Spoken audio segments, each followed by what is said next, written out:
കോഴിക്കോട് താമരശ്ശേരിയിൽ അടച്ചിട്ട വീട്ടിൽ മോഷണം. കാരാട് സ്വദേശി പ്രഭാകരൻ നമ്പ്യാരുടെ വീട്ടിലെ പിൻവശത്തെ കതക് തകർത്താണ് മോഷ്ടാവ് അകത്തുകയറിയത്. വീട്ടിലുണ്ടായിരുന്ന 3 പവൻ സ്വർണവും 5000 രൂപയും കള്ളൻ കൊണ്ടുപോയി. വീട്ടിൽ ആരുമില്ലാത്ത തക്കം നോക്കിയായിരുന്നു മോഷണം.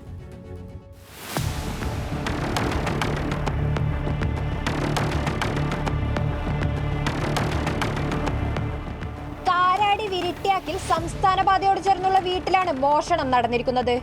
ഫെബ്രുവരി 4 പ്രഭാകരൻ നമ്പ്യാരും ഭാര്യയും ബംഗളൂരുവിലുള്ള ബന്ധുവീട്ടിലേക്ക് പോയ തക്കം നോക്കിയാണ് മോഷ്ടാവ് വീട്ടിൽ കയറിയത്. വീടിന്റെ പിൻവശത്തെ വാതിൽ പൊളിച്ച് അകത്തു കയറിയ മോഷ്ടാവ് 3 പവൻ സ്വർണവും 5000 രൂപയും കൈക്കലാക്കിയിട്ടുണ്ട്.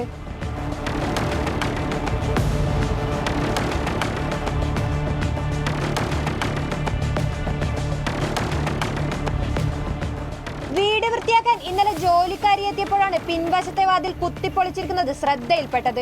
ഉടൻ നാട്ടുകാരെ വിവരമറിയിച്ചു. വീടിനകത്തെ സാധനങ്ങളെല്ലാം വലിച്ചു വാരിയിട്ടിരുന്നു. മോഷണം നടത്തിയത് ആരെന്നറിയാൻ താമരശ്ശേരി പോലീസ് അന്വേഷണം ആരംഭിച്ചു.